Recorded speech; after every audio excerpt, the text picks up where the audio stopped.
start working a project, first you should have that confidence that this movie will do well.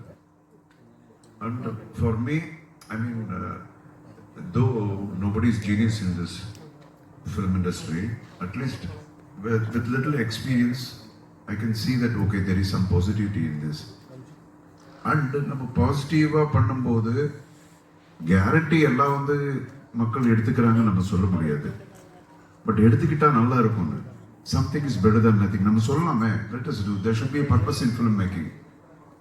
So இவங்க நல்ல ஒரு விஷயத்தை சொல்லும் போது of course we had lot of guarantee இந்த படம். பட் இந்த அளவுக்கு இது ஒரு ஹிட் ஆகும் அப்படிங்கிறது எல்லா பாஷையிலும் ஹிட் ஆயிருக்கு இப்போ படம். ஒரு ஃபியூ மந்த்ஸ்க்கு ஆன் அண்ட் ஆஃப் ஷூட்டிங் வேற படத்துக்கு ஷூட்டிங் பண்ணும்போது சைமல்டேனியஸ்லி கராத்தே கொஞ்ச நாள் ப்ராக்டிஸ் பண்ணி ட்ரெயின் பண்ணிட்டு அதுக்கப்புறம் stunt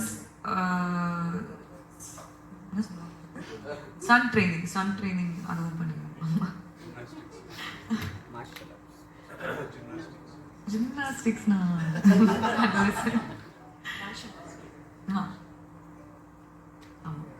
Subhash Archana Kalpathy, Gen-Z producer Aishwarya Kalpathy, on behalf of everyone, we welcome you all. மீடியாவோட சப்போர்ட் வந்து இந்த படத்துக்கு எப்படி இருக்குன்னு கேட்டிங்கன்னா, நம்பர்ஸ் ரொம்ப ஹம்பிளாக ஸ்டார்ட் ஆச்சு கேரளாவில். ஆக்சுவலாக வந்து 73 லொக்கேஷன்ஸில் ஒரு 80-90 ஷோஸில் ஆரம்பித்த படம் ஃபஸ்ட் டே நிறைய படங்கள் வேலை செஞ்ச ஒரு மாதிரியும் ஒரு பெரிய ஒரு டெக்னீஷியன் எக்ஸ்ப்ளாய்ட் ஆன மாதிரியும் தெரியும். பட் அப்படி இல்லை. ஹீஸ் அ செல்ஃப் மேட், அதாவது சுயம்பு லிங்கம்னு சொல்லுவாங்க. பவர் அதிகம். சுயம்பு லிங்கத்துக்கு எப்பவுமே பவர் அதிகம். ஹீஸ் செல்ஃப் மேட் என்ன பொறுத்த வரைக்கும். ஸோ கங்க்ராட்ஸ் சுபாஷ். Thank you media once again. അന്നും നല്ല ജിം ബോഡിയും ആക്ഷനും സ്റ്റൈലും സ്വാഗും ഒക്കെ ഉണ്ടായിരുന്നു.